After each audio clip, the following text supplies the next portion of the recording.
Good morning, नमस्कार, सुप्रभात, आदाब। Welcome back our YouTube channel SAR civil services.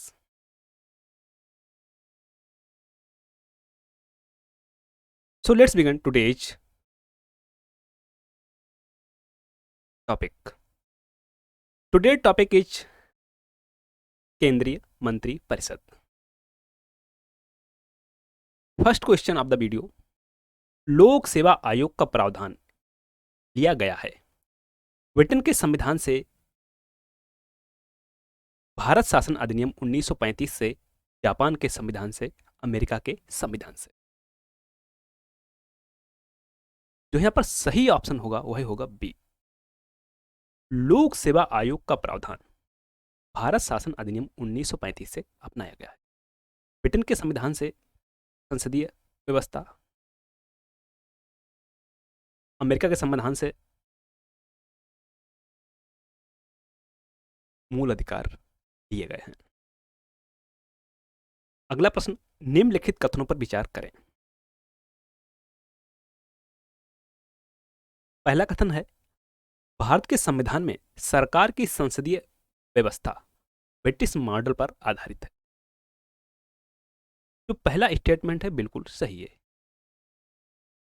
कि हमारी जो संसदीय व्यवस्था है इसको ब्रिटिश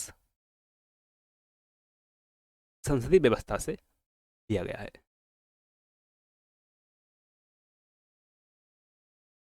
दूसरा, संविधान में संसदीय व्यवस्था के सिद्धांत विस्तार से नहीं लिए गए हैं। तो इसके बारे में, जो संसदीय व्यवस्था के बारे में विस्तार से नहीं बताया गया है हमारे संविधान में। आर्टिकल 74 और आर्टिकल 75 इसके बारे में ज़्यादा विस्तृत नहीं बताता है। उपयुक्त कथनों में से कौन सा से कथन सही है? सही कथन पूछा है हमसे, केवल एक, केवल दो, एक और दो, ना तो एक ना ही दो। जो सही है वो एक और दो।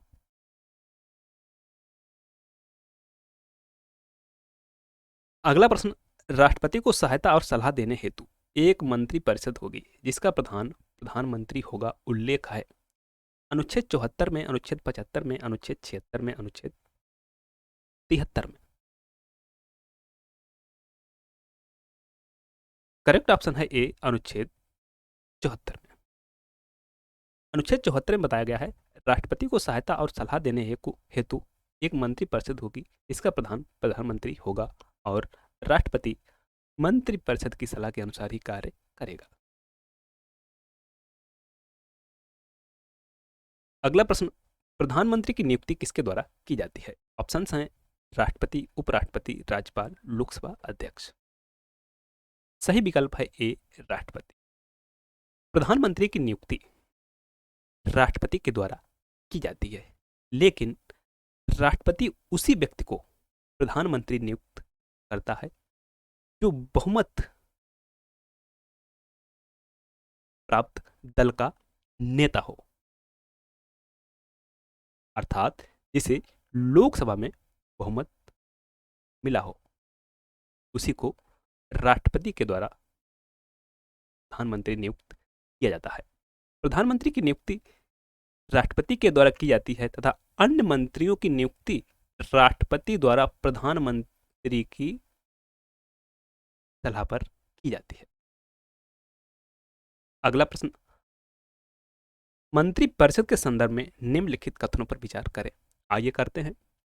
मंत्री परिषद की संख्या प्रधानमंत्री सहित 15% से अधिक नहीं होगी। बिल्कुल सही है। 15वें संविधान संशोधन के द्वारा मंत्री परिषद की संख्या को सीमित कर दिया गया। अब इससे पहले क्या था कि जो मंत्री परिषद की संख्या थी उसका कोई लिमिट नहीं थी। 15वें संविधान संशोधन द्वारा इसको सीमित कर दिया गया।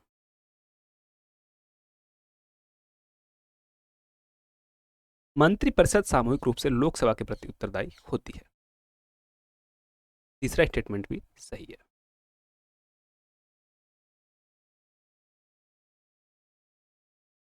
संसदीय व्यवस्था में सबसे महत्वपूर्ण चीज है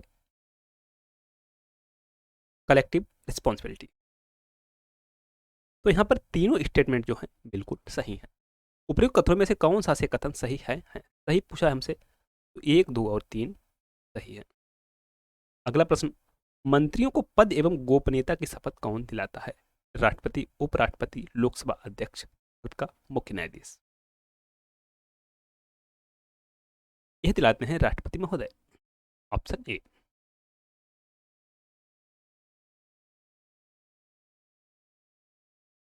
अगला प्रश्न, निम्नलिखित कथनों पर विचार करें। किसी व्यक्ति को मंत्री बनने के लिए लोकसभा का ही सदस्य होना चाहिए। तो पहला जो स्टेटमेंट कह रहा है किसी व्यक्ति को मंत्री बनने के लिए लोकसभा का ही सदस्य होना चाहिए, नहीं है।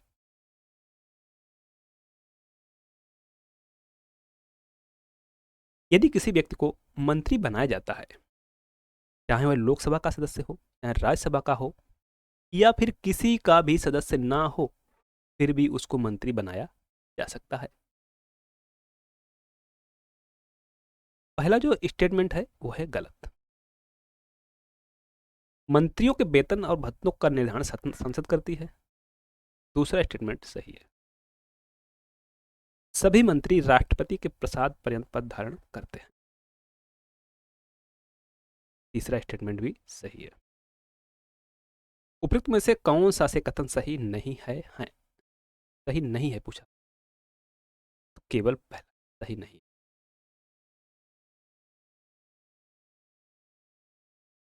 अगला प्रश्न, भारत सरकार की समस्त कार्रवाइयां के नाम से की जाती हैं? उपराष्ट्रपति, राष्ट्रपति, प्रधानमंत्री, लोकसभा अध्यक्ष। भारत सरकार की समस्त कार्रवाइयां राष्ट्रपति के नाम से की जाती हैं।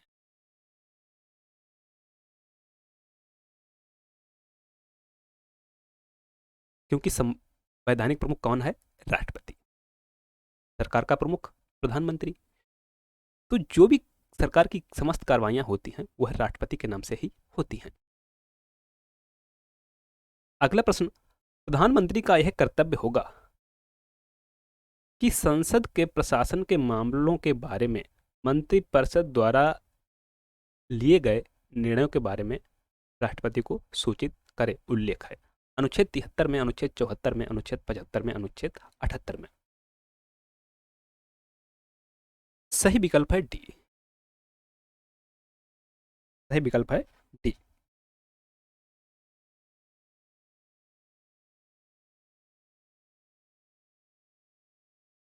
जो भी कार्य मंत्रिपरिषद के द्वारा किया जाता है इसकी सूचना प्रधानमंत्री राष्ट्रपति को देता है। अगला प्रश्न, प्रत्येक मंत्री को अनुच्छेद में अधिकार दिया गया है कि वह संसद के किसी भी सदन में बोल सकता है, भाग ले सकता है, किंतु मत नहीं दे सकता है। मत वह उसी सदन में दे सकता है जिसका वह सदस्य है। अनुच्छेद 75, अनुच्छेद 76, अनुच्छेद 77, अनुच्छेद 78।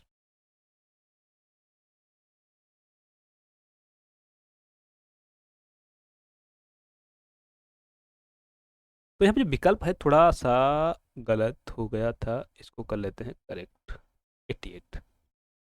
प्रत्येक मंत्री को अनुच्छेद 88 में अधिकार दिया गया है कि वह संसद के किसी भी सदन में बोले, भाग ले, बिना मत दिए। तो सही विकल्प हो जाएगा डी।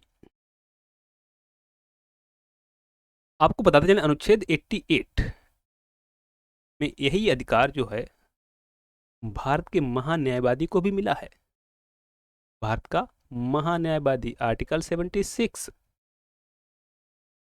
भारत का महान्यायवादी संसद के किसी भी सदन में भाग ले सकता है, बोल सकता है, किंतु मत नहीं दे सकता।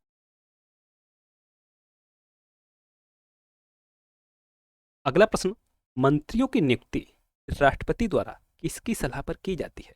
ऑप्शंस हैं प्रधानमंत्री, उपराष्ट्रपति, लोकसभा अध्यक्ष, विदेश मंत्री। सही विकल्प है ए, प्रधानमंत्री। मंत्रियों की नियुक्ति राष्ट्रपति द्वारा प्रधानमंत्री की सिफारिश पर की जाती है? अगला प्रश्न, निम्नलिखित कथनों पर विचार करें। सरकार की संसदीय व्यवस्था की कार्यप्रणाली का मौलिक सिद्धांत उसके सामूहिक उत्तरदायित्व का सिद्धांत है। अब जो संसदीय व्यवस्था है इसका मुख्य क्या है? Collective responsibility. मौलिक सिद्धांत का क्या है? Collective responsibility. पहला जो स्टेटमेंट है सही है। दूसरा कह रहा है संविधान के अनुच्छेद 75 क्लॉज 3 सामूहिक उत्तरदायित्व, सामूहिक उत्तराधिकार से संबंधित।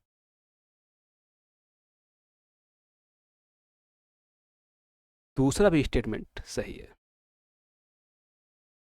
जब लोकसभा मंत्री परिषद के विरुद्ध एक अविश्वास प्रस्ताव पारित करती है तो सभी मंत्रियों को, जिसमें कि राज्यसभा के मंत्री भी शामिल हों, त्यागपत्र देना पड़ता है। तीसरा स्टेटमेंट भी सही है। ऐसा नहीं कि जो अविश्वास प्रस्ताव पारित हुआ है उसमें लोकसभा के ही मंत्री हैं वह त्यागपत्र दें, ऐसा नहीं, राज्यसभा के भी मंत्री, उनको भी त्यागपत्र देना पड़ता है। उपरोक्त में से कौन सा से कथन सही है? यहाँ पर तीनों कथन जो हैं बिल्कुल सही है।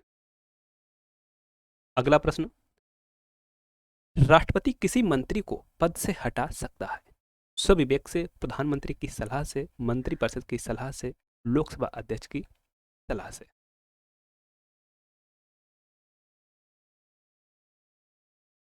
सही ऑप्शन होगा प्रधानमंत्री की सलाह से।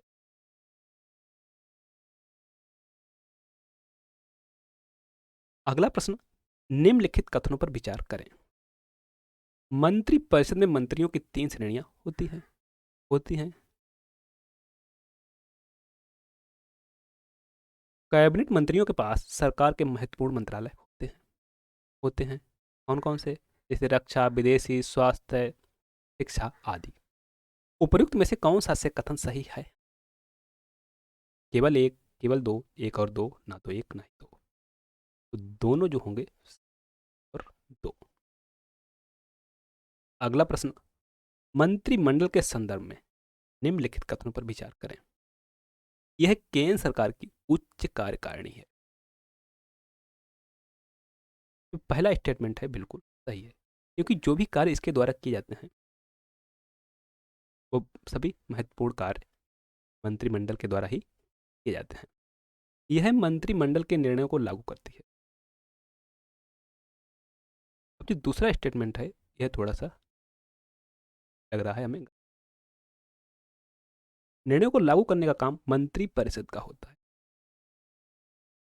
मंत्रिमंडल शब्द का उल्लेख मूल संविधान में नहीं किया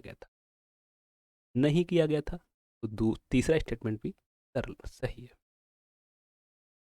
मंत्रिमंडल शब्द का उल्लेख मूल संविधान में नहीं, इसको एक अमेंडमेंट हुआ था, 44th कॉन्स्टिट्यूशन अमेंडमेंट 1978। इसके द्वारा आंतरिक अशांति के संदर्भ में सशस्त्र विद्रोह शब्द रखा गया था अनुच्छेद 352 में, और मंत्रिमंडल शब्द को संविधान में शामिल किया गया। उपर्युक्त में से कौन सा से कथन सही है? जो सही है वह है पहला और तीसरा।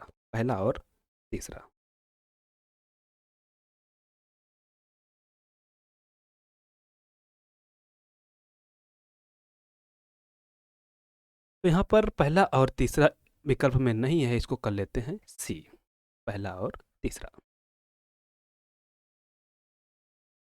अगला प्रश्न, मंत्रिपरिषद के संदर्भ में निम्नलिखित कथनों पर विचार करें। यह सरकारी कार्य हेतु एक साथ बैठक नहीं करती है।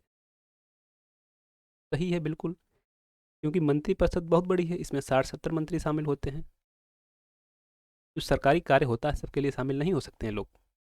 मंत्रिपरिषद का उल्लेख अनुच्छेद 75 और 74 में किया गया है। दूसरा स्टेटमेंट सही है। यह सामूहिक रूप से लोकसभा के प्रति उत्तरदायी है। उपरोक्त में से कौन सा से कथन सही है? यहाँ पर तीनों जो कथन है वो है सही। अगला प्रश्न, निम्नलिखित कथनों पर विचार करें। संविधान में कहीं भी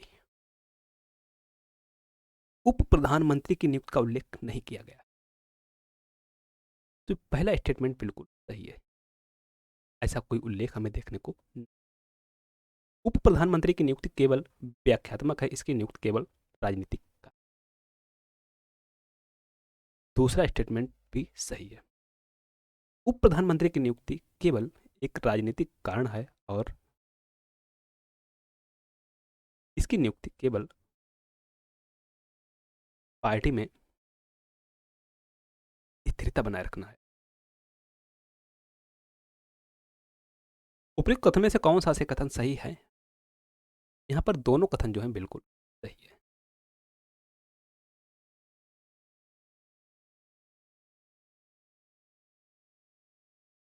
thanks for watching, please subscribe our channel. मिलते हैं नेक्स्ट वीडियो में नए प्रश्नों के साथ। नमस्कार, जय हिंद।